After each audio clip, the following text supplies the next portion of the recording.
There we go. Now it should be up.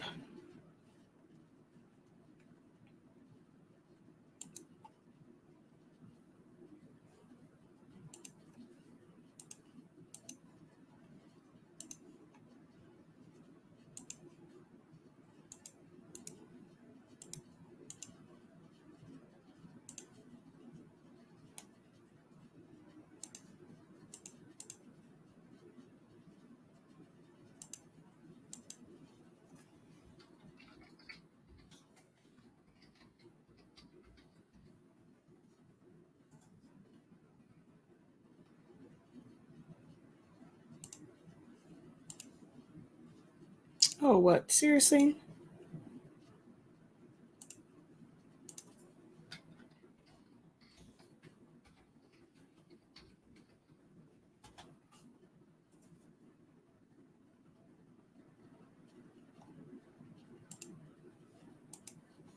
Alrighty, there we go. I'll share it out.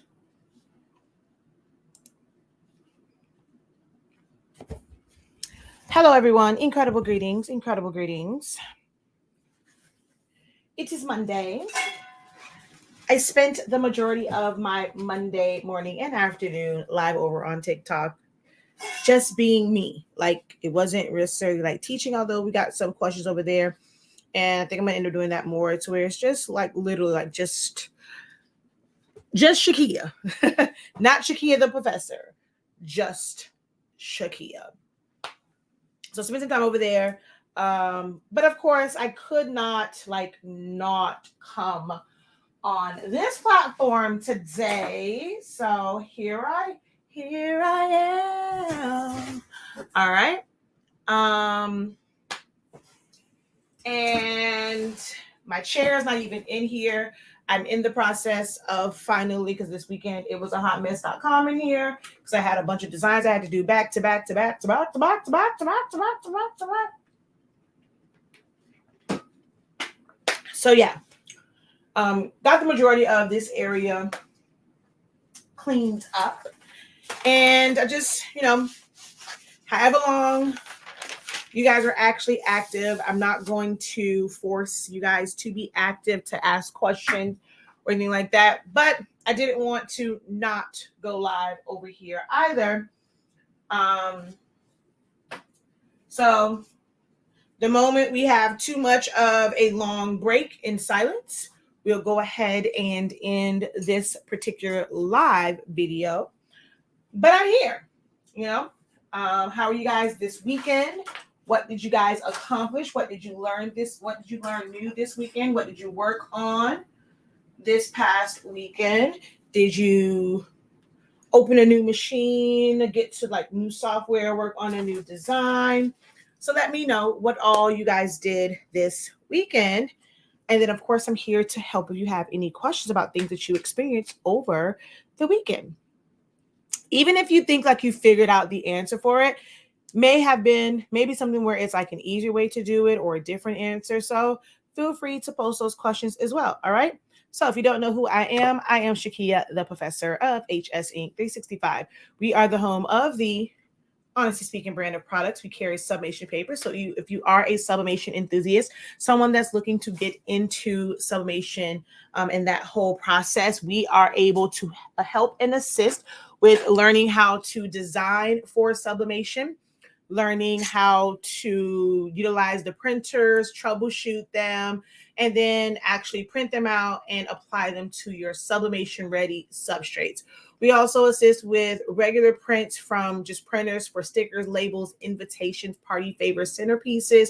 We've done some, I teach about foam board projects. And then, of course, the business side, everything from websites to marketing, branding, navigating social media, things of that nature, just advice, mindset.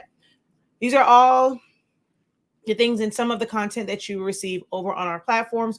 We have 2 YouTube channels, Silaholics Anonymous and Honestly Speaking. Silaholics Anonymous is mainly for our silhouette type trainings, although I am streaming right now to all platforms because this is just kind of a general informational live.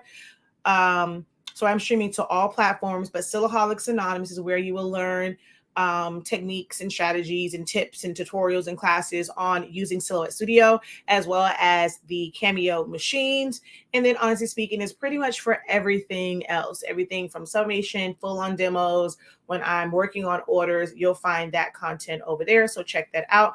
And then of course, our website, shop.hsinc365.com. All right. So now that we've gotten that out of the way, like I said, I want to just get right into it. I see someone that says, I need your help. Drop your question and we'll see if we can get you some and see if we can help you figure out your issue and work through that today. So incredible greetings. Hello, hello, hello. Hi, how art thou? Hola, people. Incredible greetings. Hello, beginner here watching from Arkansas, or like I like to say, Arkansas. Hello, hello.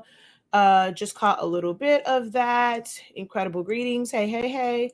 Hello, hello. So whoever that was, I need your help. Go ahead and type in your comment or your help question. Good afternoon, everyone. I hope you all had a wonderful weekend and are having a great start to the new week. I learned how to do rhinestones. I have a new love. Which kind of rhinestones? As in hot fix for shirts or rhinestones in stoning like tumblers or hard substrates like like badge reels, things like that. I can never line the registration marks right for my stickers. What am I doing wrong? Or wait, I use an offset. So offset has nothing to do with your registration. So is it that it's just simply not reading your registration marks when you are doing print and cut? So I need to know that. And then also which machine are you using? And also what material are you printing to? If you had a choice of the Caesar Juliet or the new Cameo, which would you choose? They're not the same in any way, shape, or form. If you are someone of the mindset that your program has to match the cutter, then you're going to go with the Cameo because their program, their design program it's not like how Silhouette is. But if you are someone who does not mind designing in one, saving it as a cut file, opening that file in the cut software, then that it's going to be a more efficient.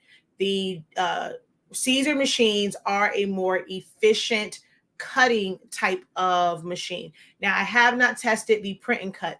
If your main thing is print and cut, I am one where I probably wouldn't, like if I designed it over here, I would want to print it and cut it from the same program. But if you're just kind of creating for cutting vinyl, cutting adhesive vinyl, then, and you're going to do a great deal of cutting, then I would say still learn Silhouette Studio, but the Caesar machines are going to be a more efficient machine. I don't have a problem with mine. I do still plan to get the 5 for teaching purposes. I don't have a major issue with Cameos other than the 3. Y'all know I don't like that sucker. But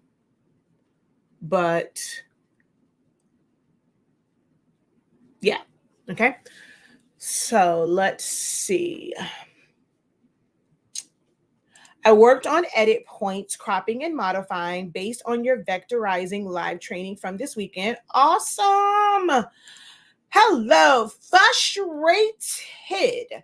Do you think if I order my sublimation ink for my 7310 printer if I order my sublimation ink for my Epson 7310 printer, my printer will work because I ordered from email and not working. Had my printer since 6 months, haven't been able to use it. I need it real bad. I'm not sure what you're asking. You're saying if you order a new kit from us, if you have the updated firmware, it's not going to work. Now, if you order a set of chips or cartridges from us, actually you have a 7310. I actually don't have a firmware update for the 7310, so I actually could not help you. So, just simply ordering ours may not help you because you are on a firmware that those chips are not compatible with, and we have yet to find a firmware update or even know how to force it to go to that update. So I sorry, wouldn't be able to help with that one. I'm not one that does embossing. I don't have a curio machine.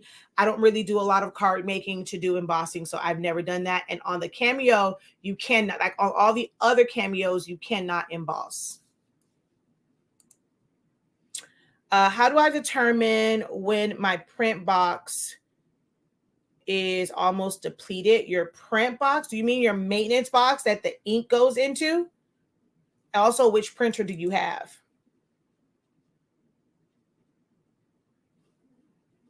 Ooh, Hotfix. Awesome.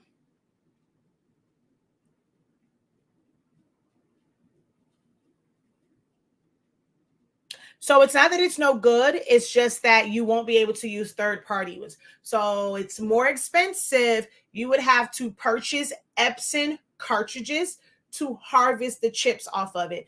That's what people were doing in the beginning when there were no refillable cartridges, there were no third party chips whatsoever. You would buy the Epson cartridges and, pop off the chip and then modify the clip and put, sit the chip on there, and then you can use it. It's just that it's more expensive that way because, of course, their cartridges, you're paying more for them because they have their ink, and that ink will be trash. Like there's nothing you can do. That cartridge does not work without the chip on it. So you're simply buying it to take the chip off, but you could still use the printer.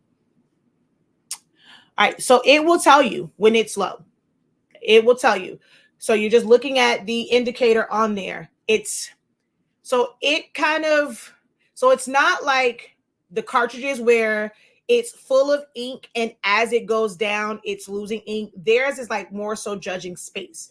So if it starts off where it looks like it's full, like that indicator, and that indicator is just going to move back. But once it gets close to it, it's going to let you know. Like there's going to be a warning that your maintenance box is near the end of its life cycle, but you can change those. But yeah, it lets you know.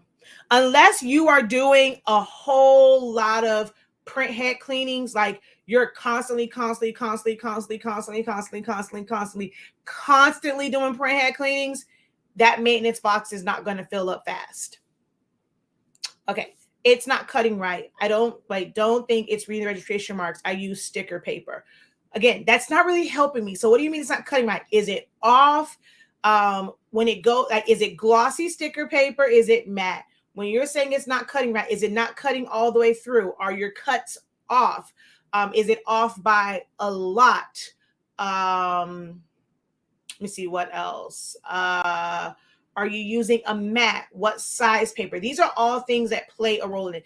Is it going through and it actually reads it? So it'll tell you if it's not reading it, it'll say registration mark failed. But if it goes through and it reads that first one, goes to the bottom one, reads that, and goes to the top and it starts cutting, then it's not necessarily an issue with with the registration marks because it's reading that. Now you may have extra stuff around it that's affecting the registration marks or affecting how it reads, but it's still reading the registration marks. What sublimation ink do I recommend? I recommend, honestly speaking, sublimation ink and paper. Shop.hsink365.com. Honestly speaking, or HS Ink 365, sublimation ink and paper.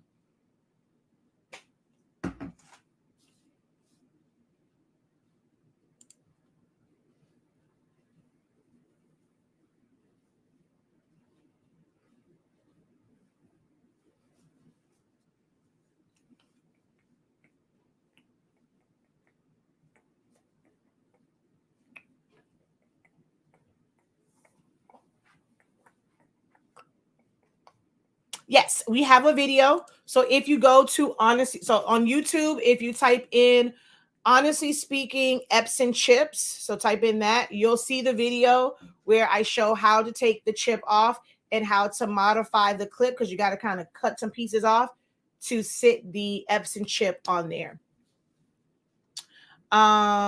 Yes, so you would still use it with the ink you have, the cartridge you have. You're just getting the chips off of the Epson cartridges.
The cuts are off. I use them at it reads it.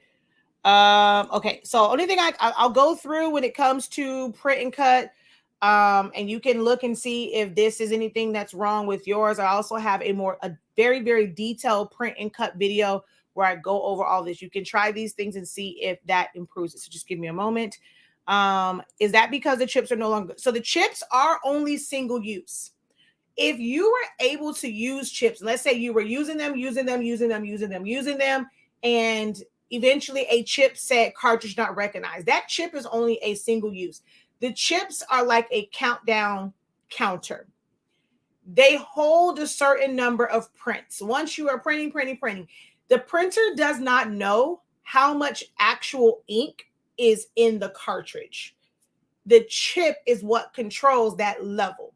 So it's just it's almost like a guesstimate. Okay, if this is full and you're using this settings and you're using these size paper, it should average around this amount of like ink, and then based off the colors. So that is what controls it. Once that gets down to 0 and this printer says, you've done quite a bit of printing with this particular color, this particular setting on this particular size paper, you should not technically have any more ink in this cartridge. So we no longer work, and you have to keep changing the chip out. Now, if you have a brand new set of chips or cartridges, and as soon as you put it in there, it says not recognized, it's because that chip is not compatible with the firmware that your printer currently has. So there's going to be 2 reasons why you're going to get that X, but basically that chip is no good in your particular printer. What's the shelf life? There really isn't a shelf life for any inks. They're still going to work. They're going to still do what they're supposed to do. But just to be like on the safe side and to keep people just from storing and just stocking up and just stockpiling ink and just having it sit there, we say between 18 and 24 months, but there really is no actual shelf life for ink. No, there's not. Our ink is water-based. Sawgrasses use gel-based inks. Okay, so I was trying to pull this up. All right, so when it comes to, hold on one second. Let me,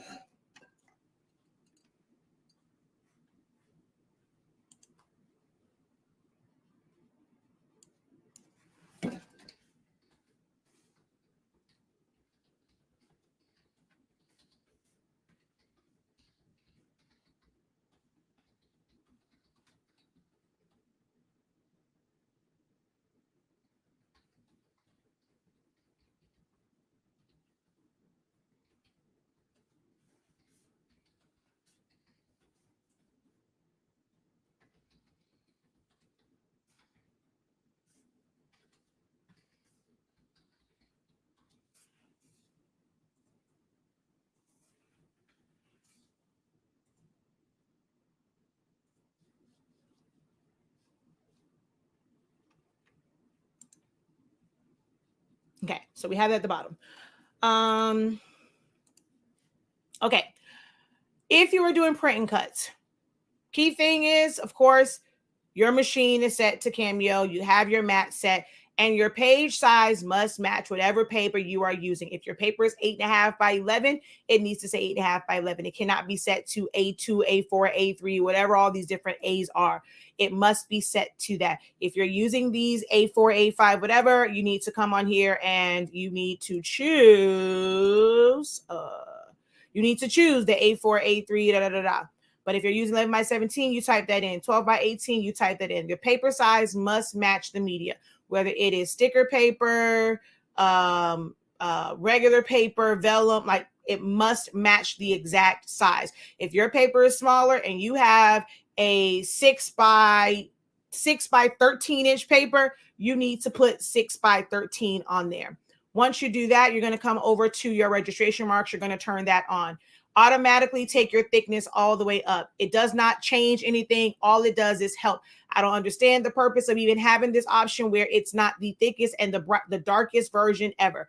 Don't understand the purpose of having it where it's low. Take it all the way up. Now, me personally, I like my length to be longer. The longer the registration marks, the more accurate their registration is going to be.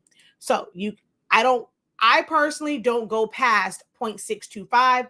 I don't recommend going past 0.5, but hey, if you want to live on the wild side and go lower because you want to get more space, you can. Just understand that having it there can be the difference in you not getting a great cut. So I personally don't go past 0.625.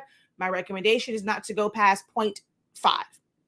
All right. I don't recommend, if you're new, that you play around with your insets. Once you get a better handle of Silhouette Studio and like kind of using it, then you can adjust your insets.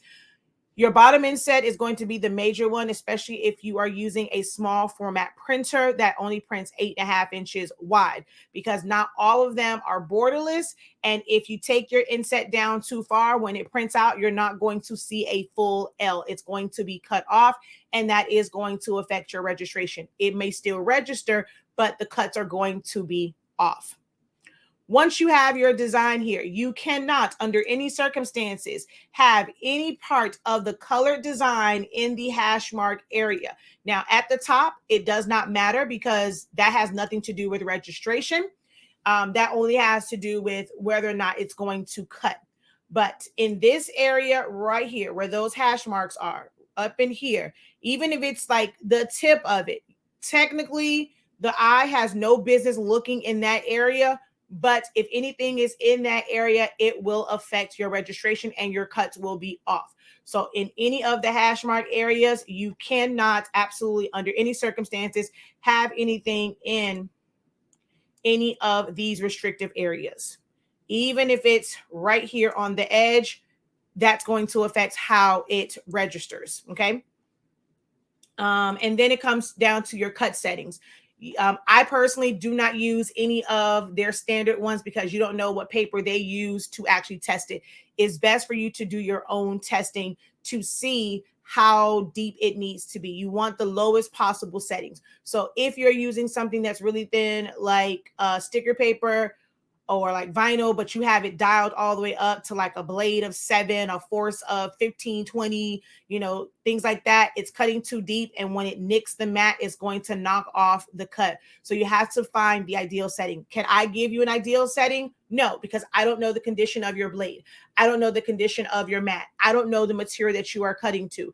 Now, we do have a class that's called First Cuts, where I break down how blade depth, force, and speed play a role together, and even how many passes that you do. So you have to understand how your blade works to figure out what's going to be the best setting for your material. So that can be like, if all the other things are set up correctly, it's going to be how you're loading your mat. Are you using a silhouette mat? Are you using a non-silhouette mat? If you're using a non-silhouette mat, it actually might be in the wrong area. So that's going to affect how it cuts. If everything is in alignment with the mat, where it's located, like where you have it positioned at, nothing is in the restrictive areas, then 9 times out of 10, it is your blade and your cut settings.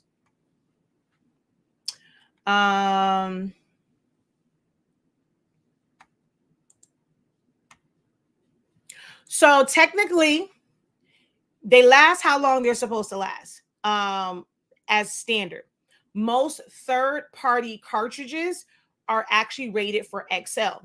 If you were to purchase the XL chips, which cost about 30 some odd bucks, they're going to last just as long as third-party chips. But when you go into the store and you just buy the standard $13 one, that's a standard cartridge, and you only get, so many prints out of that.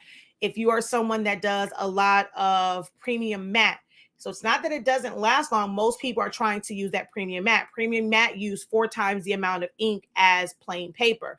So it's going to run out faster, which is one of the reasons why our paper is ideal if you want to be more efficient. You want to save time. You want to save money. You want to get our paper because you're going to get bright, vibrant colors. And this was printed with plain paper setting. I don't have...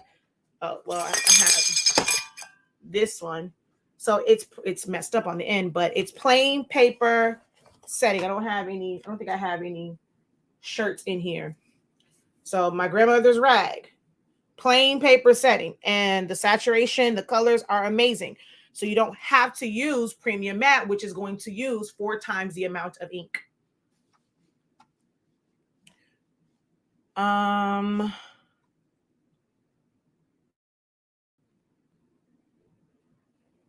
the offset serves as a border. That is with cutting. That has nothing to do with your registration. Now, if you have a border, you can have that if you're cutting stickers and you don't want it to cut to the edge, but you can cut right to the edge of any design. You don't have to have a border around it.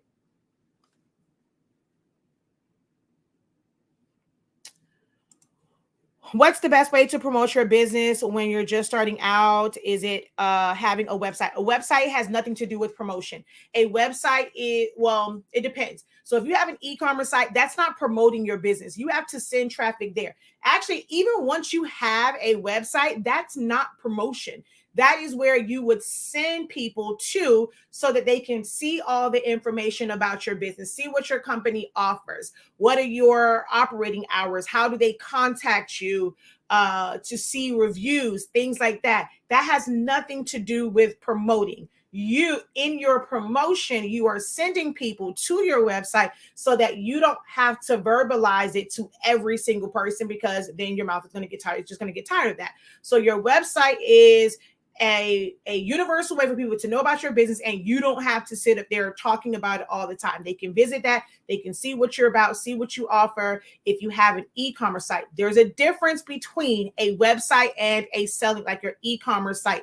You can have a website, a news web, like that's their website. They're not selling anything, they're providing news information. You can have a one-page website that just lists what your company is, who you service, what areas you service, what type of items do you make, what type of services do you provide, and that's all that website is. And then and they would have to contact you via email, call you to complete the transaction. Then you have an e-commerce website where you are going to, like, they're going to complete the transaction on that website.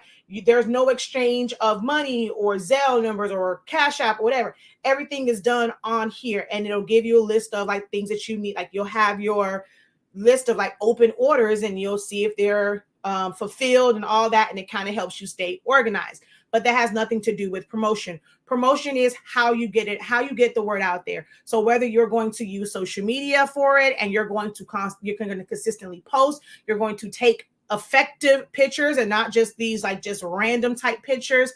I'm one that y'all know I despise pictures on that white fur. Can't stand it. There's more creative ways, and it should actually match what you're doing, whether you're using mock-ups, but use mock-ups correctly. So it's about the media that you are using, the imagery that you're using, and then the words that you pair with it, the hashtags that you pair with it. Old school methods work. Just because everything is digital, it's great to do things digitally, but old school works as well. It's your business. You need to get out and spread the word. If it's you taking a walk, if it's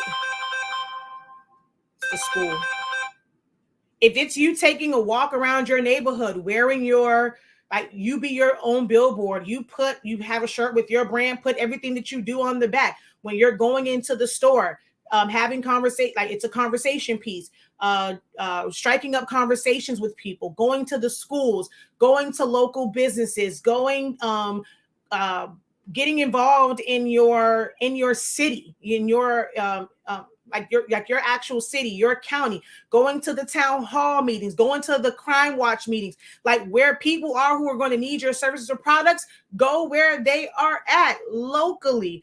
If it's the people at your church, actually talk about your business. Stop being afraid. Oh, I don't want to sound too salesy, and people make me think like I'm just like begging for sales. You're in sales, you're in business. Tell them, let them know you have a business. Use your mouth, use your voice. That is a great way to promote. Give some ish away for free. A party is coming up. Stop being. Hold on 1 second.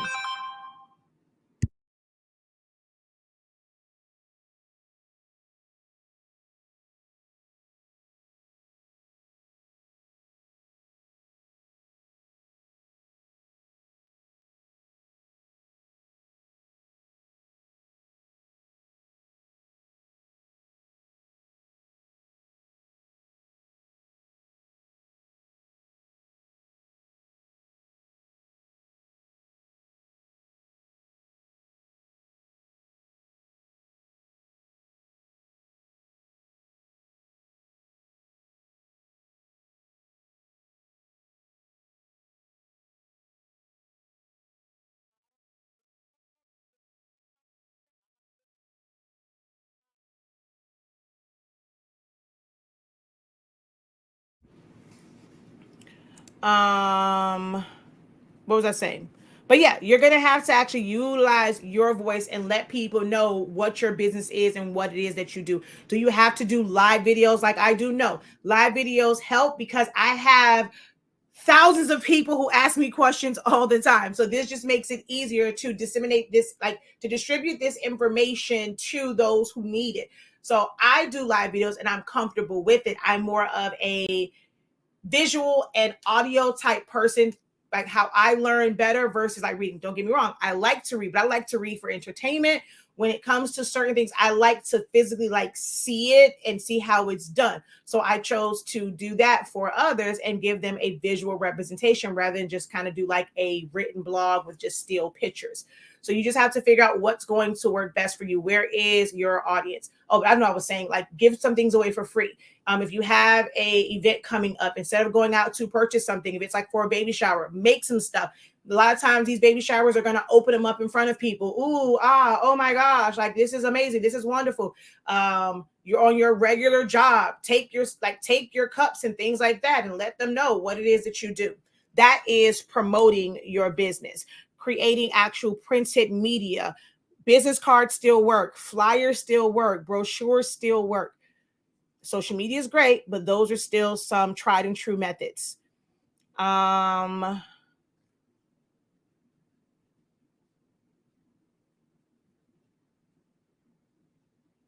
Is there a way to change saturation on an image? I use saturation button and up the saturation, then I hit apply and I can't tell a difference.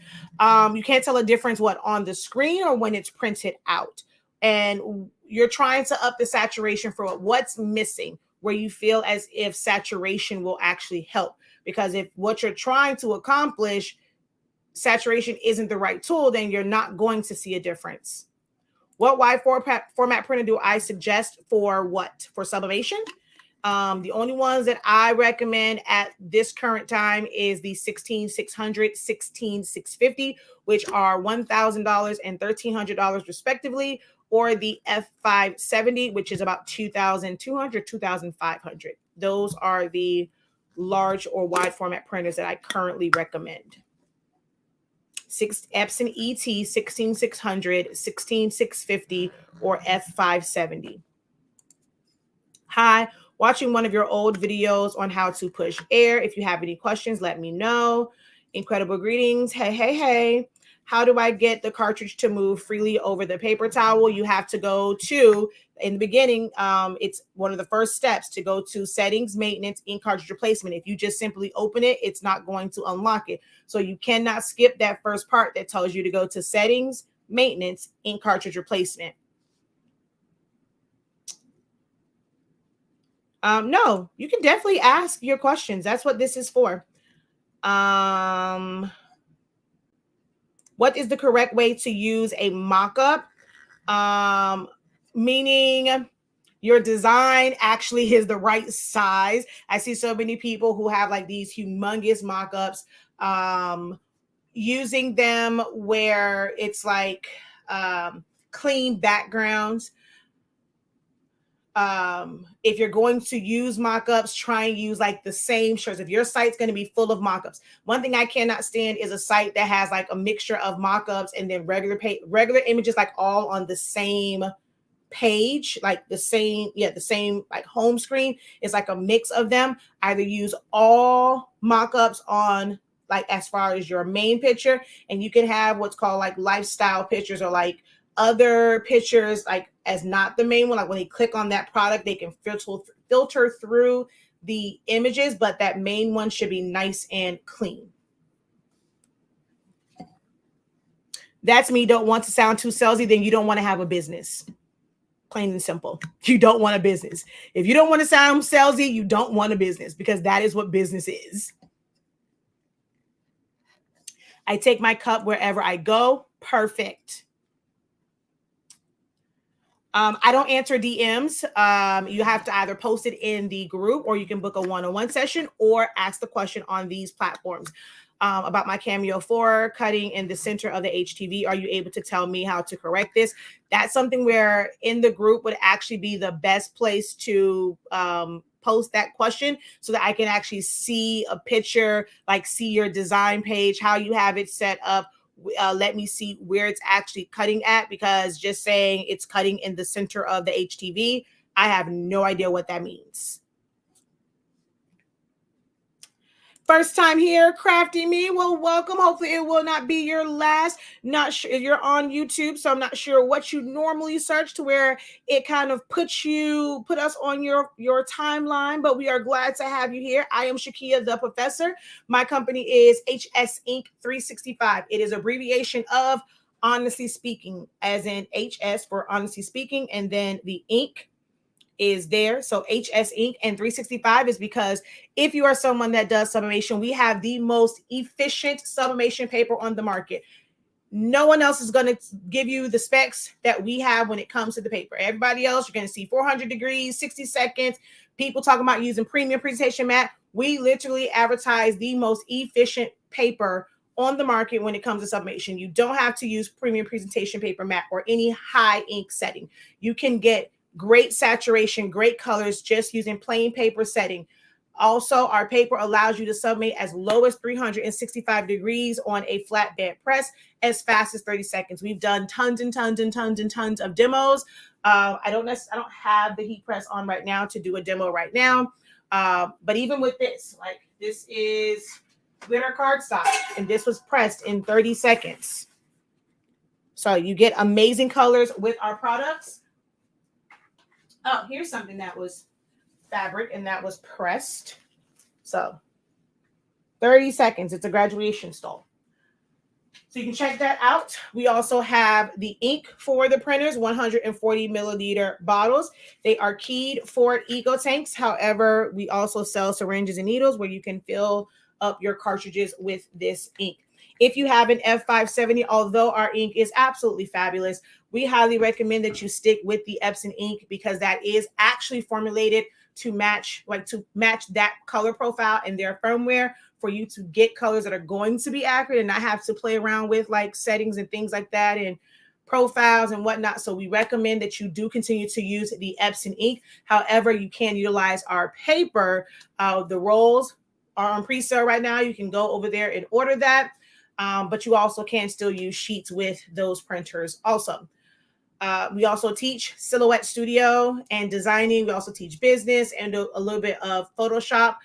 So check out all of our content on our 2 YouTube channels and also visit our website to see if any of our products, classes, or digital files are going to be useful for you. Printed out, it's scanned image. Wait, it is a scanned image of a wedding that was what I received, which had pictures. Wait, I don't see the first part of the question, Russ. Wait, where's the first part of your question? You was like, I'll ask my question of the day. So you just said printed it out, but I don't understand, like that kind of came like out of left field. So let me know the rest of that. Oh, with the saturation. So you're saying you printed it out. It is a scanned image for a wedding, and that's what I received, which had pictures in it. So it was more dull image. It was dull after you pressed. So is this sublimation or is this for a regular print? Like what you see is what you get, or is it for sublimation? And if it is for sublimation, is it that once you pressed it, it was still dull, or the print on the paper was dull? 7720 sublimation printer sat for 2 years and is not printing now. Can it be salvaged? You can try to push air, like do the whole push air, but I would recommend doing it with a cleaning solution and seeing if that works. If you go through that a couple cycles and it doesn't work, then yeah, it's probably no good.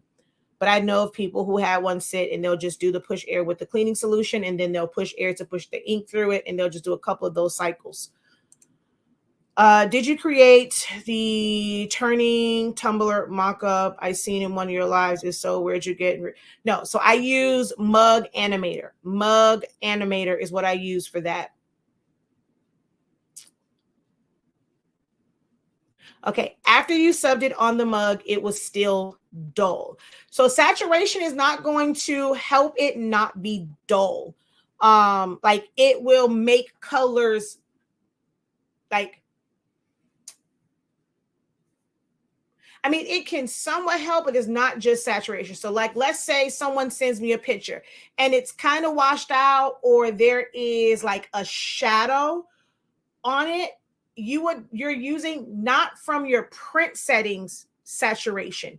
You're going to use your image effects and change the contrast and the saturation so that it's not a washed out kind of like image, and it's just going to beef up some of those highlights and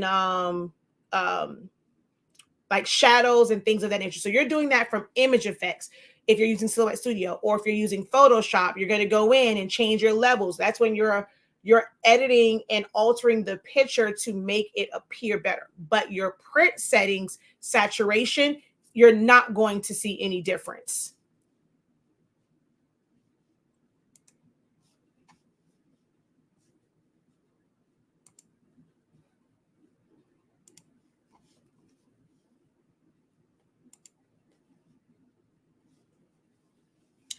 Let me see.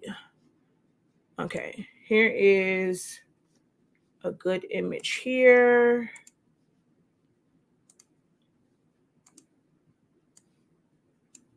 So I actually did this in a video. So you see how this image is. It was a picture where it was probably they did not clean their lens.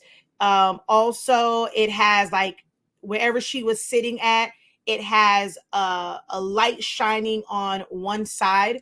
So saturation here under image effects, you can adjust the saturation, and you can slightly, this is just me adjusting the saturation. You can see the color that's coming into it. But it could make her face really, really red. So you can adjust your saturation. You can do things like adjust your contrast to also bring in some color. Her dress or her top becomes more blue. You can either up the brightness, which is going to make it more white, or you can bring that brightness down to kind of drop some of those highlights and increase some of those shadows. All right, so I'm going to take this one and I'm going to adjust my gamma. So I can do that where I'm not necessarily changing her skin tone, but I am kind of taking away some of that ashiness by adjusting the gamma. This is photo editing, not anything to do with print. So you can make those adjustments to where if you don't want it to come out looking ashy like, you can make adjustments like this. So that's the differences in using kind of like your saturation and contrast and brightness. And then this one, and gamma won't always work. You just have to play around with them. We teach about image effects in the 30-day training and how they can affect your pictures. You can make your own cleaning solution. If it's been sitting for a long time, I do recommend purchasing the cleaning solution, because that's going to have, like when you're just making it, it's like if you just want to flush out color because it's just water, a little like with alcohol, a little bit of water and a little bit of dish liquid. But when you're actually getting the cleaning solution, it's going to have agents in there that's meant for like not say solvent type, but it's more of a cleanser. So if it's been sitting for a long time, I'm going to recommend more of the true cleanser one versus one that's just for flushing out cartridges or flushing out lines.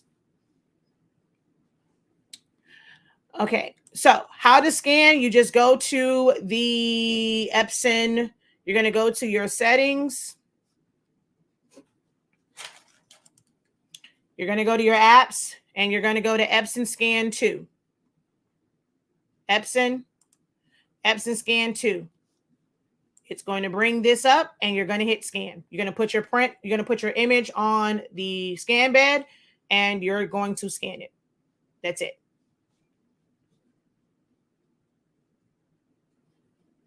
That's a clear difference. Thank you. I'm on day 4 of the 30-day challenge. So let's see. I don't remember what day that is. So day 4 image effects is day 22.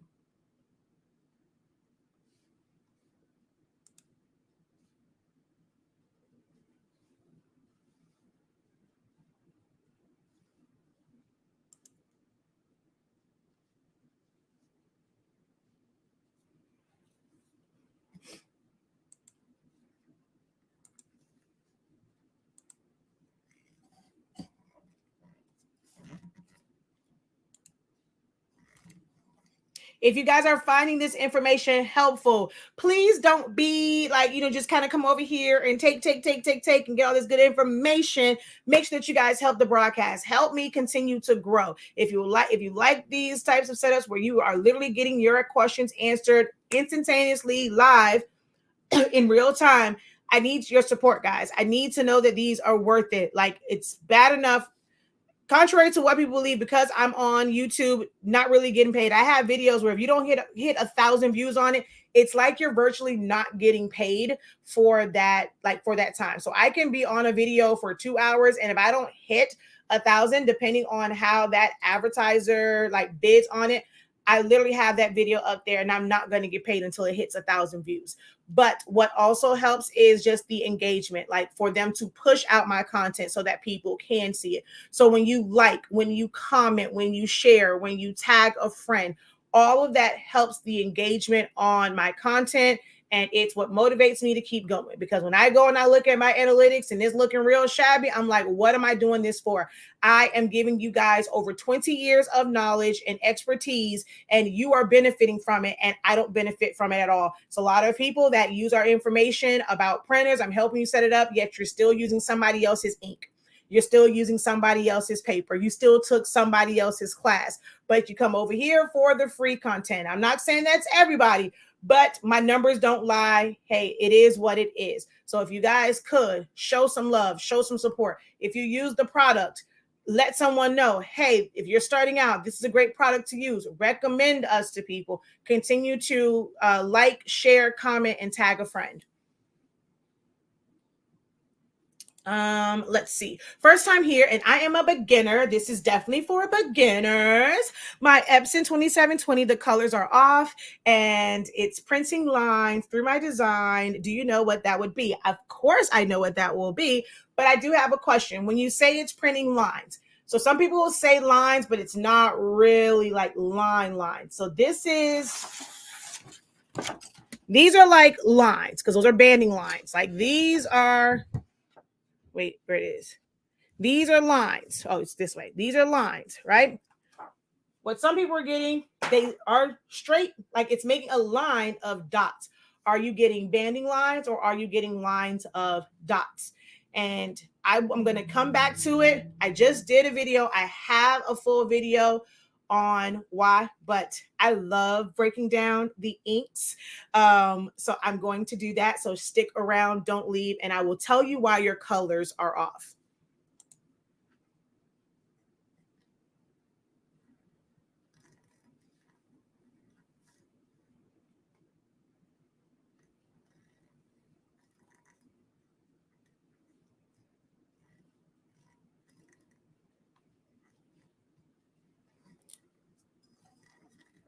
Okay.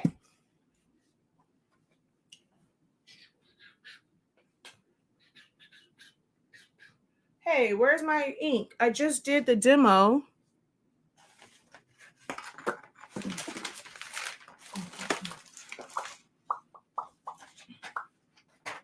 Dude, I just did this demo the other day. Where my ink, homie?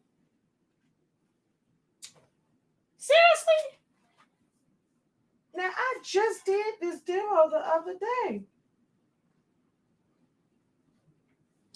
Where is my ink?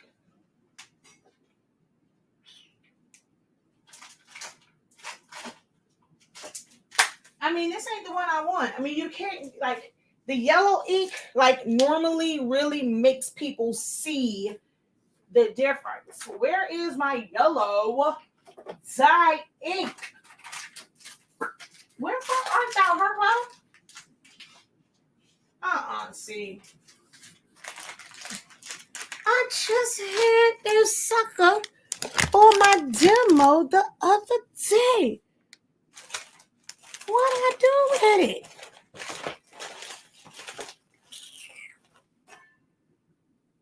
Now, I be a monkey's uncle.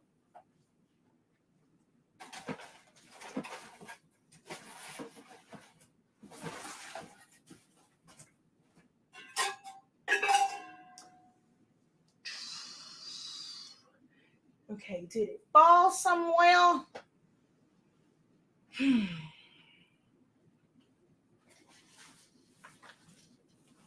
Oh, here it is.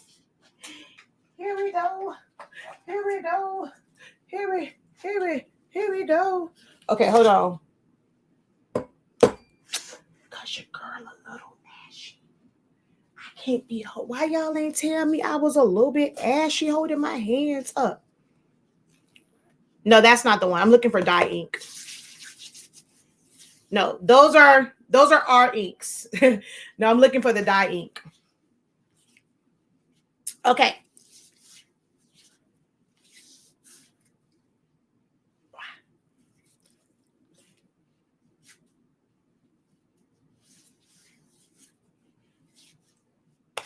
Okay, so you believe that it's banding lines. What print settings do you use? What print settings do you use? And if when you print, do you ever get a paper mismatch error? Do you ever get a paper mismatch error? What print settings are you using? And do you ever get a paper mismatch error? I am using your paper and it's well worth it. Every image I use is great except the dull scanned image. Thank you. Okay. Yes, you do. All right. When you get the paper mismatch, do you recall what it is that you click? And what settings are you actually sending? Are you sending a premium matte setting?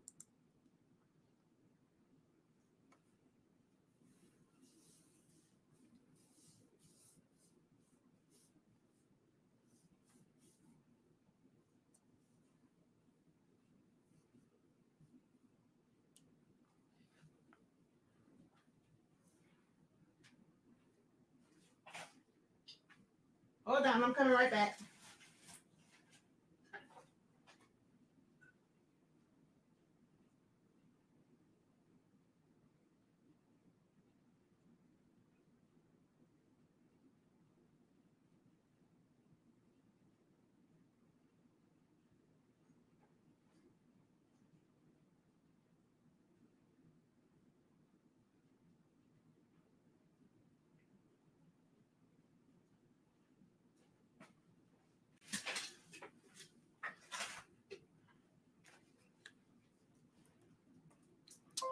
Okay, yes. So it says it does not match, but it's all about what you tap. So here is, hell no, you don't lost your mind, Shakia. Girl, you can't put that up there. Been on drop my dang old laptop and I be in here crying.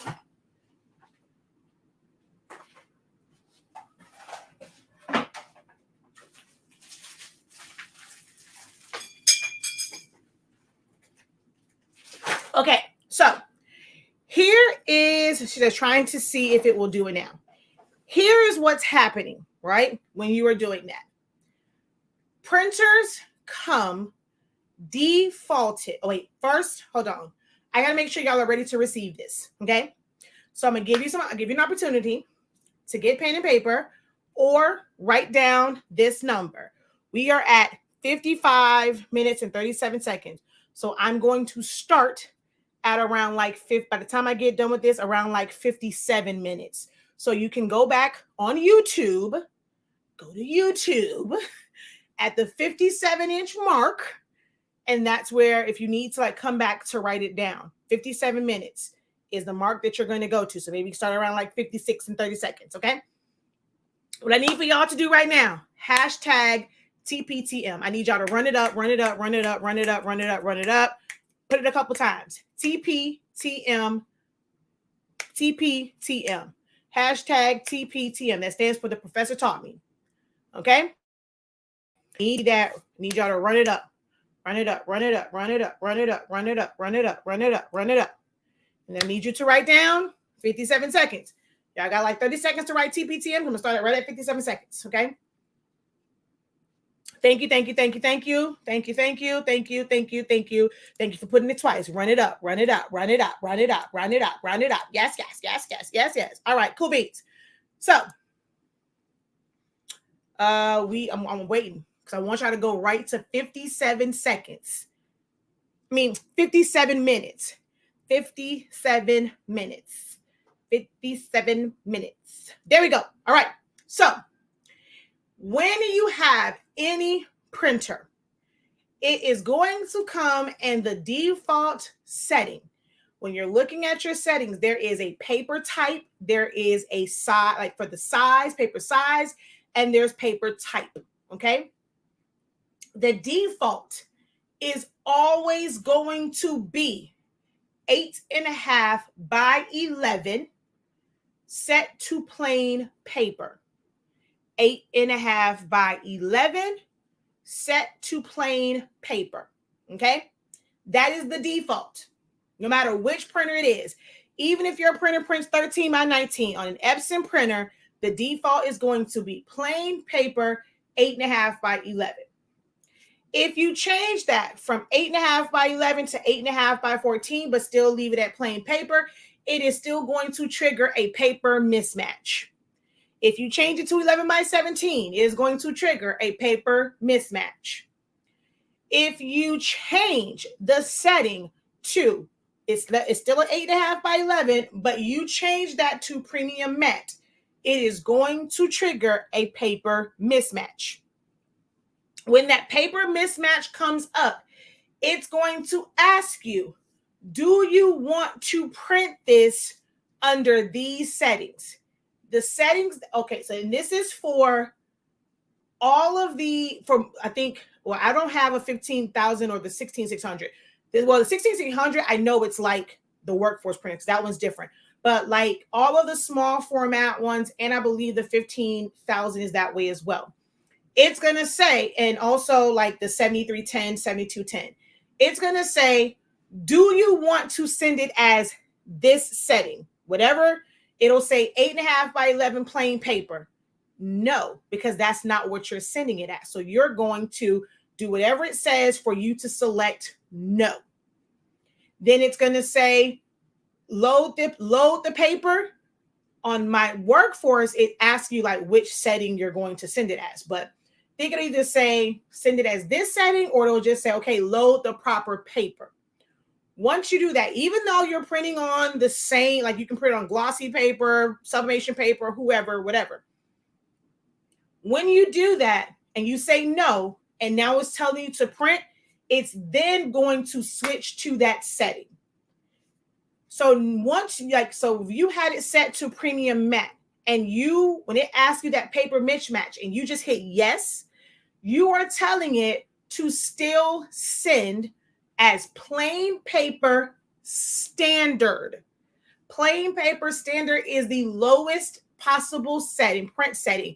It is meant to basically give you a draft. You're going to have banding lines. That's where your ink is going to like spew out. Like it's going to like kind of like how with that little printout I just had. I don't know where it went, but that first one I showed, like that blue one, and it kind of like spread out. It's going to look like that because you are sending it it's still printing on that default setting of plain paper standard. You have to hit no so that it switches to premium matte and you won't get the banding lines. Or let's say you want it to go to 8.5 by 14, you got the paper mismatch, but you hit yes, it's still only going to print 8.5 by 11. You're going to lose the rest of that print. So you have to hit the correct, you have to read it and read what it says and remember what you sent it as. If what shows up on that screen is not the settings that you specified, if you said 8.5 by 14 premium matte, but it's saying 8.5 by 14 plain, you hit no. If you sent it as 13 by 19, no, if let's say, you sent it as 11 by 17 this time, but last time you did 13 by 19, you need to hit the proper button because it's going to send in the last setting. That is what triggers that paper mismatch. When it's a new printer, the last setting or the default setting is plain paper standard, 8.5 inch by 11. Now, if you go and you send something and you send it as 11 by 17 premium matte, and then the next time you send it as 13 by 19, it is still going to trigger a paper mismatch because you change the paper size. Anytime you change the paper size or paper type, it will trigger a mismatch. Quality does not trigger the mismatch. Okay? So that is why you're getting the banding lines. You want to either use, now, premium matte, your color's going to be wrong. One, because it's oversaturated. And two, it's just going to be wrong. I'm going to show you why your colors are going to always be a little bit off when it comes to utilizing the small format EcoTank printers. But using premium matte, it oversaturates it and it can make your colors a little bit off. But if you use, honestly speaking, sublimation paper, you can leave it at plain paper, just change it to high. And I have a full video on my recommended setting, which it can work for other papers, but why deal with all that? Like, they're not helping you with this. They're not giving you this information. So go get our paper and then use our settings and, you know, everything's going to be golden. But if you're using premium matte and it's sitting that way, it's going to have like all these banding lines in it. So you have to make sure that you change it. Now, while your colors are off, now we are at 1 hour and 3 minutes. I'm going to start at 1 hour and 4 minutes for why your colors are off. So we went through banding lines. Now we're going to go through why your colors are off. I'm going to start that at 1 hour and 4 minutes. 1 hour and 4 minutes. I'm going to discuss why your colors are off. Somebody write that so that I remember on my YouTube videos to go put a timestamp. I'm not putting a timestamp for all that other stuff, but I will put a timestamp for these.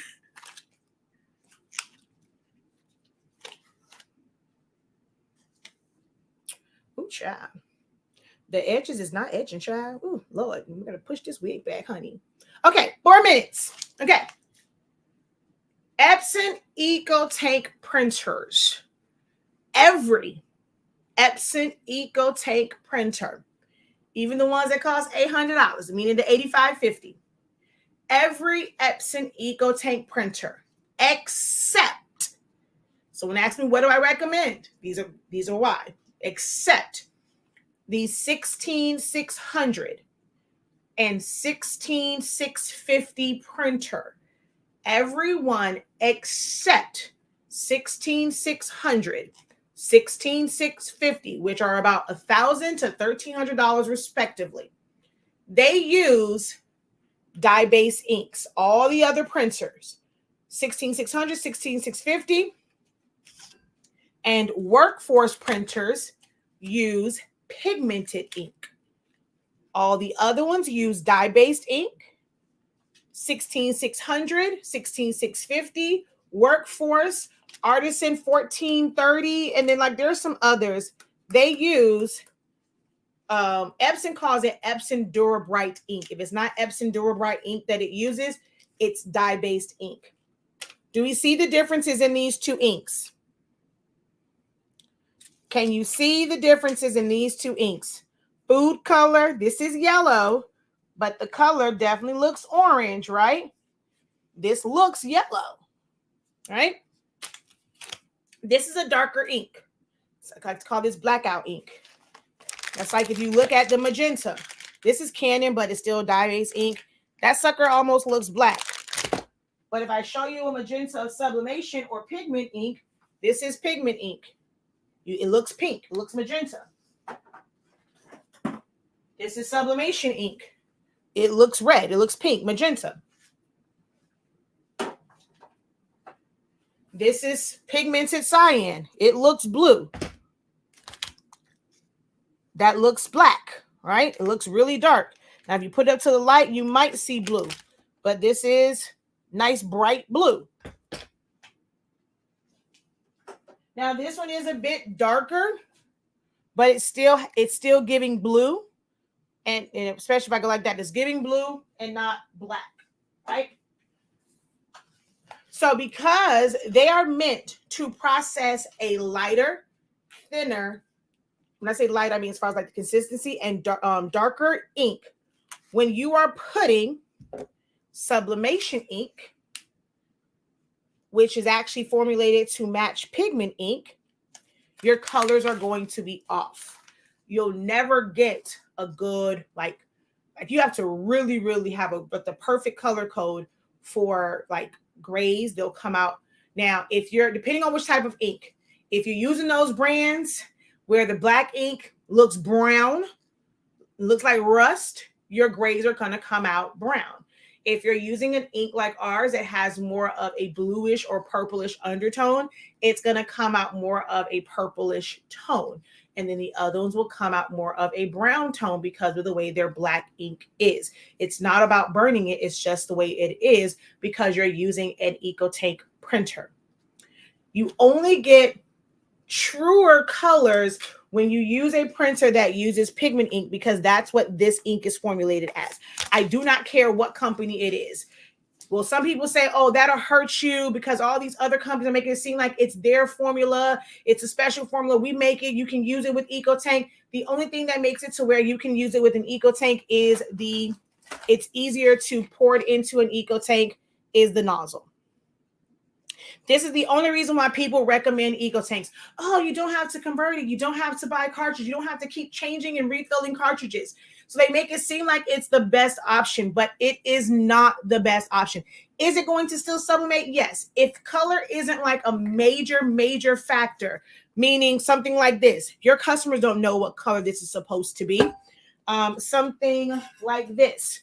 Your colors they don't know. Like it's going to be a little bit off, but who's going to care? Like it's pretty. It's a neon animal print. They're not going to care. But the moment you have something where it is someone's logo, or if it's like a team color and you know, like it's a common color, you're looking for it to be a specific color. When you're using the EcoTank printers, that's where you're going to see the difference. And you may have some color like this ain't the right color. And you have to use color charts at that point if you are filling in the colors yourself. If you are using something that is pre-made, you got it from online, like you Googled it, you got it from Etsy, from Creative Fabrica, you don't know what that designer used as far as color codes. Everybody's monitor is different. You're not going to really be able to adjust it. Now you can play around with it. You may have to do a bunch of samples, get you some scrap fabric, some scrap towels, polyester, and do a bunch of different settings to test it out and see which one is going to give you the best results. But you aren't going to have, like, you're not going to be able to use the same exact setting for every single thing in order to get those colors. You may have to tweak it a little bit, take out some magenta or cyan and play around with those settings to get it just right. There is no exact science to it. It's trial and error. But because of the types of ink, you're always going to experience that. No one, absolutely no one can give you this magic setting. They cannot give you a magic profile that's going to make a printer that prints this ink print sublimation ink the correct color. I don't care what they tell you. Okay. So unfortunately, in the groups, they tell you that it's the best one, but they're not telling you all. It's the easiest. Is it the best to convert EcoTank printers? No, but it is the easiest. All right. So unfortunately, there's nothing they're going to do about your colors being off, especially like now. Now is where a lot of people notice the colors. Like before, when they're just kind of printing something, it's a little bit off. Oh, but I still like the color. I like it better this way. I like it like better in this color anyway. Where a lot of people start to see where these colors are kind of off at is when they start doing sports teams, because these sports teams have iconic colors. So when you go to print them and your teals or your greens and your oranges, your reds look orange, your purples look off, your royal blues look purple, things like that. It's when you're doing these teams and these schools where you're starting to notice it. But if you're doing like just some random Halloween design, some random design like this, animal print, rustic type design, those, what's the little cows called? With little hair all over it. It's like it's a specific type of cow. You see stuff like that, you're not going to really notice how off those colors are, except for things like neon greens, hot pinks, certain yellows. You'll notice it a little bit because you're looking for that bright color. But just for like standard colors, you don't notice it until, for a lot of people, when it comes to the sports ones, and those colors are off and they're not matching the team colors. But this is why I'm always, I hate the fact that Epson switched up their printers. The Workforce printers and the Artisan printer were the best printers. But now, Workforce printers are still going to give you the better color. It's just hit and miss when it comes to the chips. That's why my recommendation for the best printer, whether it's wide format or small, is going to be the 16600 and 16650 printers. All right. Now, if y'all want to go ahead and thank your girl for that, it's hashtag $HSINK 365 over on Cash App, or you can hit up the PayPal. If you want to say thank you, $HSINK 365. If you feel inclined to. If you have any questions, last call for questions. We're at an hour. Last call for questions.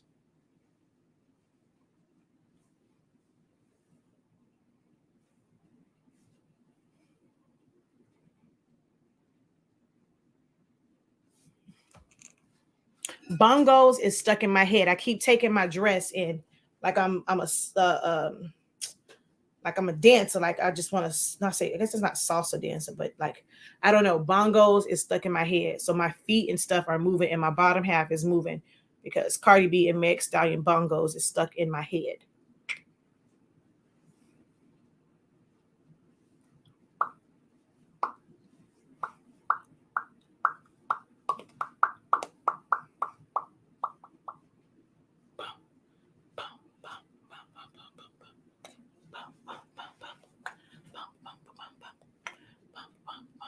Wait, did I miss? Well, I feel like there was something Silhouette related I was supposed to do. Oh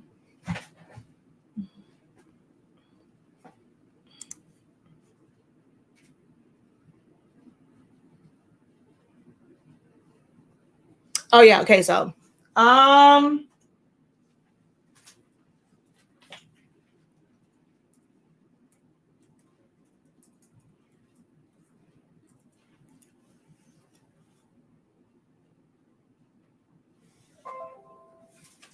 I gotta open it back up.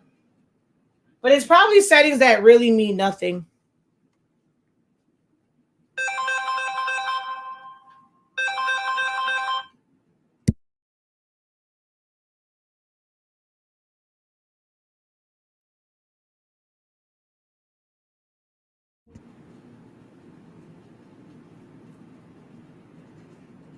Waiting for VersaWorks to open. Any other questions? Oh, yeah. Thank you. Someone just said that. Go to our website. Go to Essentials. Get the color chart. Print it out and sub it to a tumbler. Sub it to a shirt. Sub it to a rag. Sub it to felt sheets. Go to Hobby Lobby, Joann's, or Michael's. Get white felt sheets. You can also get colored felt sheets if you want to see how the sublimation colors will look on colors. Get colored felt sheets.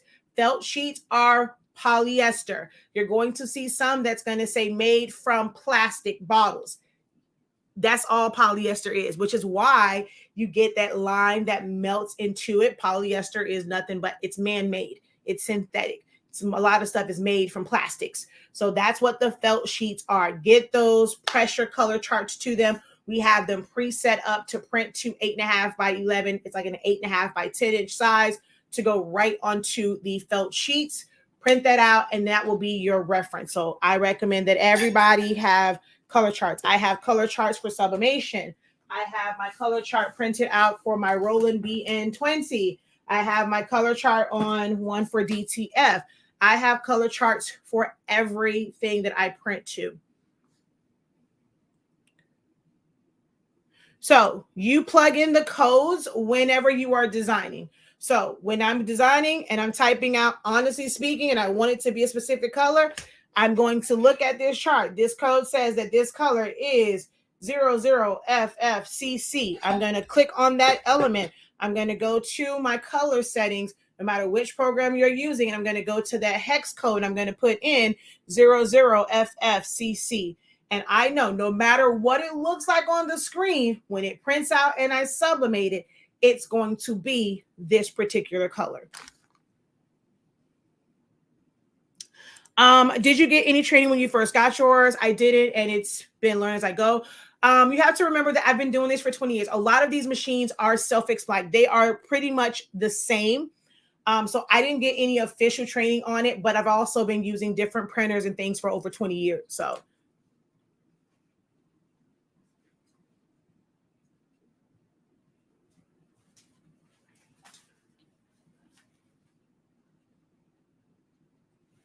all right. So which one are you referring to on this screen or in the settings? Which screen are you referring to? The main screen?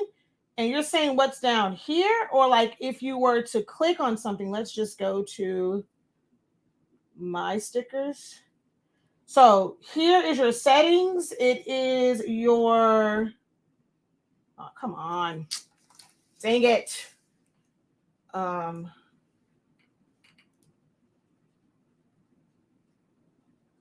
shoot, I didn't mean to. Okay. Dang it. I didn't mean to do that. All right. So let's see. Are you talking about the main screen or like under settings? Like on this one, I'll just tell you, you have your settings. The next one is RIP. So once you have like all of your settings, like if you want to kind of have it, you can either it'll either RIP when it's printing, and that's when you see it here under RIP status and then print status. So that arrow is your RIP. The print is to send it to print. Then you have nesting. Then you have to cancel. You have the trash, and I forget what. So yeah, then this one is to save that job. So if you want to save it so that you can delete it, but then upload it, that's what it is. Click on something. That's what I'm saying. Okay, I mean, I clicked on it to print, but that's what I'm saying. Are you wanting me to go into settings? Because here, it's still only going to show the same thing. Nothing changes. I have something selected. So are you referring to going into settings? Because here is settings, RIP, print, nest, save, cancel, and then the trash can. Okay, so I'm going to go into. Okay, I'm in settings. What area are you referring to under settings?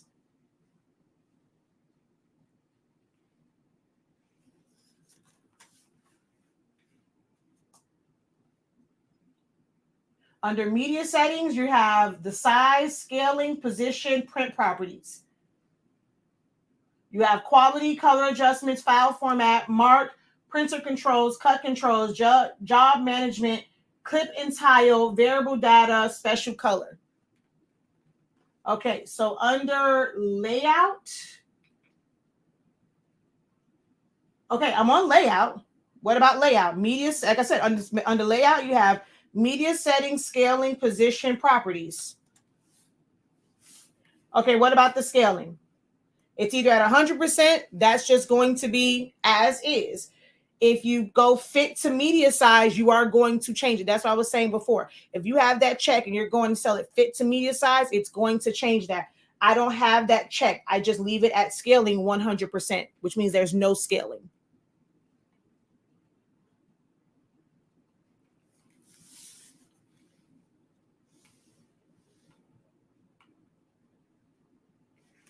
So scaling is not an individual.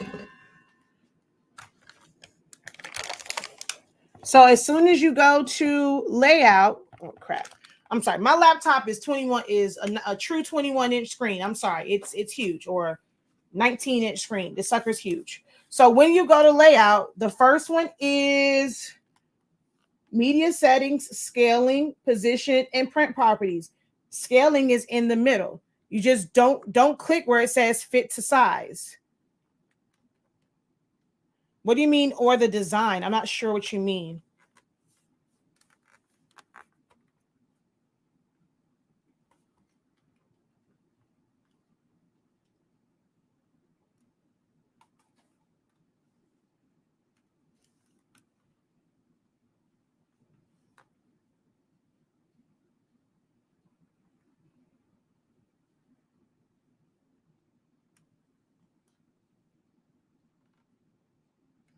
Yeah, under layout, media settings, scaling, position, print properties.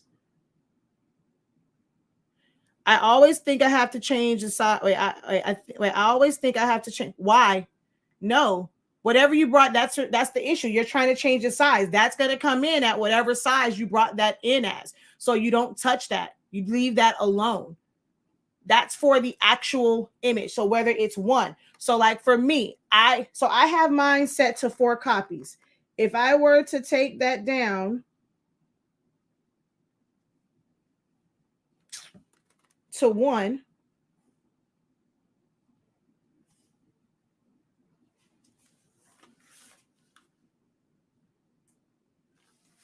this is how I designed this file. This file was 18 inches by 3 inches. I don't touch that. So whether you built in a gang sheet or if you brought in one image, you never change the size of it because that is the size that you designed it as. You don't put fit. So if I were to take this and put fit media size, it's going to probably expand that a little bit. So I'm just going to take that back down. Now let's say, okay, let me see one that is bigger. All right, let's just go Chiefs. Oh wait, cancel. Let's go.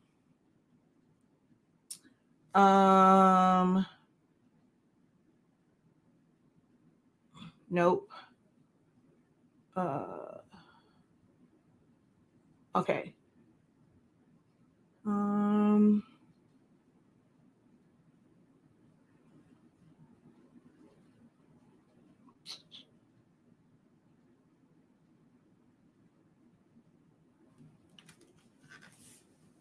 So I have this, right? So all of this was set up on the page. It's telling me that this says fit to media size. I don't want it to do that. So I'm going to uncheck that. So this is 8.5 by 20 is what this whole, 18.5 by 20 is what this whole thing is. If I go to media size, I don't even see the size. It's just going to adjust it itself. Like in it, I'm not sure if you saw. So I'm going to hit this and it's going to shrink down some. See? And then it's scaled up. So that's probably why your stuff is wrong if you have your fit to media size or if you're changing the size of it. It's going to come in whatever size you designed it. No, you size your design when you're creating it. You don't, unless you want to. Now, if you want to change it, it is going to be 8. Like if it comes in, it's 10 by 10. But if you then wanted that to be 11 by 11, then you type that in for 11 by 11 and it will change it to that size. But it's going to come in whatever size you designed it in Silhouette Studio.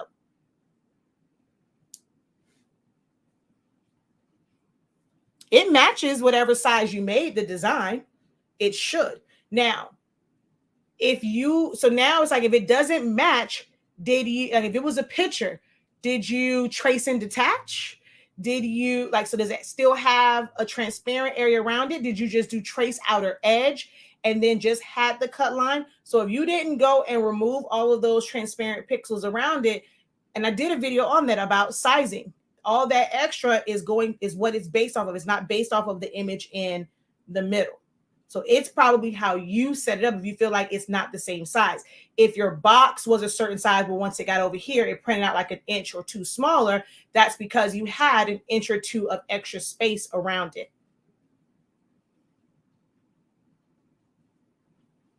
Yeah, it shouldn't change.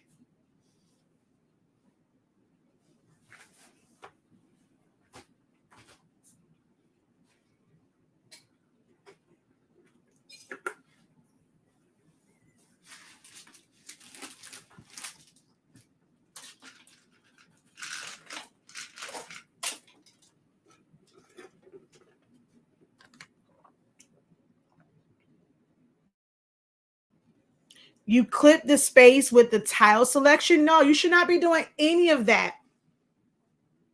You don't clip the space with the tile. Like that's not what tiling is for and trying to bring that in.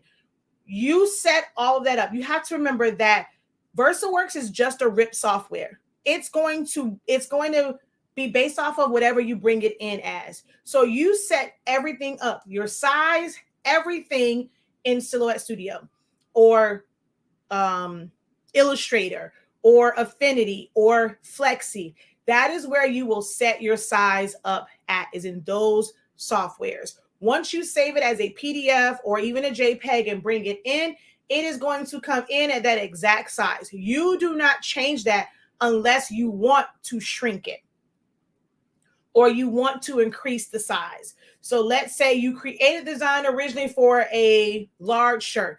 Now someone else wants a 2X. Instead of you going in and changing it, you can have that same file and you can change the setting to make it 11 inches wide, or let's say 12 inches wide. It's going to automatically adjust the height of it. And so you're able to change that. But if it's what you want it to be, like however you set it from Silhouette Studio to Affinity to VersaWorks is what the size is. Leave it at 100% scale.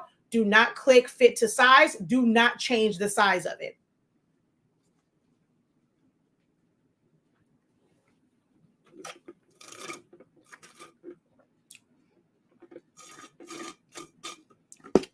Yeah, that's why I said, I'm like, I don't never touch none of that stuff. Only time is if like I made it maybe a little bit too big and it's like it wants to tile it out. I'll just go fit to page and it's going to make it exactly 18.3 inches wide. I think I messed up when I make the sheet that I did. Oh, okay. Yes, that is where you are messing up. You cannot. So if you bring that in, it's still the correct size, right? So let's say you design it to 11 by 17. The design at the top is still the correct size.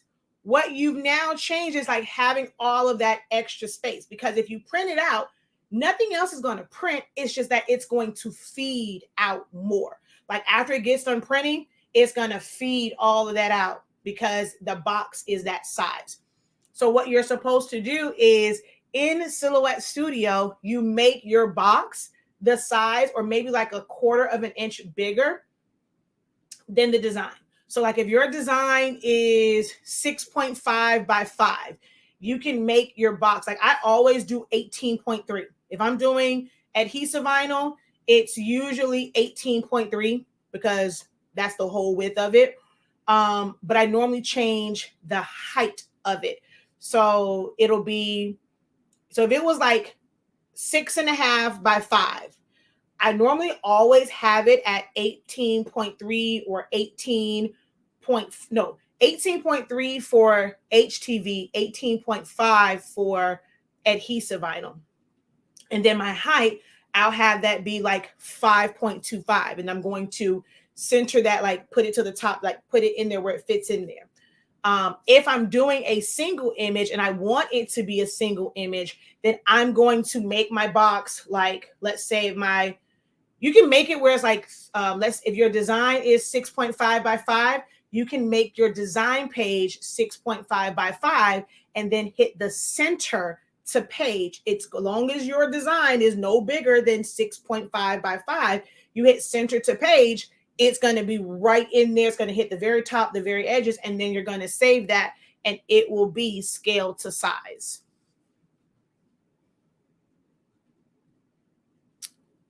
No, don't do that. Don't save it in the size that it needs to be. Because you can clip it unless you are zooming in completely. You may not be clipping away enough, or you might be taking away too much. Yeah, it makes no sense to you and use those settings. It's easier to do it in Silhouette. Just make your design box the size of your design, or like a quarter of an inch, or actually no. So it would be really a half an inch. That way it's a quarter of an inch on one side, or the other side, top and bottom. So whatever it is. So like if I did it, I would say if it was 6.5 by 5, I could make it like 7 by 5.5. And then I'm going to center it. I'm going to take that design, make sure it's all grouped together, and center it to page. And then I'm just going to save it. Yeah, you should always just think of it as printing, because that's what you're going to do over there. The same way that I say for print and cut, your design page size has to match your media size. It's the same thing. Whatever your image is, you're going to make your design box that size and just center it.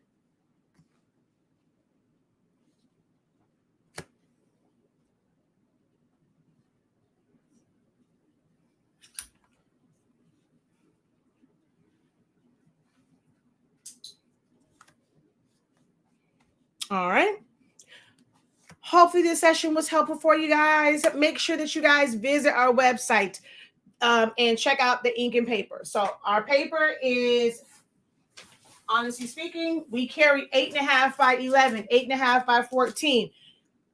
So many people think that those small format printers, you can only use 8.5 by 11. You can use 8.5 by 14, especially if you're doing smaller items. This is better for gang sheets, and you're going to profit more because you're going to be able to fit more on here. Even if you're doing tumblers, like you can do a tumbler print and then you can put some smaller things on here, keychains. So don't sleep on 8.5 by 14-inch paper. If you are tiling things together, it is better to use the longer paper. If you're doing like a shirt, you're going to do too many 8.5 by 11s. Get you some 8.5 by 14. At least that's going to give you more like length to tape it together. So we recommend, getting our paper. We have 8.5 by 11, 8.5 by 14, 11 by 17, 13 by 19, and the rolls are available. Everybody can use rolls. Your Epson printers print up to 47 inches long. If you have a 2703, 2700, 4700, 48, whatever it is, we have a 15,000. All Epson printers print up to 47 inches long. You just have to make an 8.5 by 47 inch sheet, 8.5 by 36 inch sheet, 8.5 by 24-inch sheet. You cut it down and you're able to feed that through your printer. If you have an 8550, you can actually go 87, 82, 80 some odd inches long with that. So go to the website, purchase the rolls of sublimation paper on pre-order. We haven't quite met our minimum for that to be able to place the order. Once we do, it'll take roughly about like 4 to 6 weeks for us to get in, probably less than, I'm saying that once we actually go, and we're going to send out an email once we actually finalize it and place that order. But you guys can go on there, order the 8.5 by 11. If you have a wide format, you can order the 13 by 19. If you have the F570, you can order the 24-inch. We have it in fast dry and tacky this time. We're going to try out the fast dry because a lot of people asked us about that, to have the longer sheets of fast dry. So head over to the website, order the pre-order of the rolls, and just get the regular paper, like I said, as well as check out our classes, okay? Until next time, guys, have a great one. Continue to unlock your creativity and be ink credible. Peace.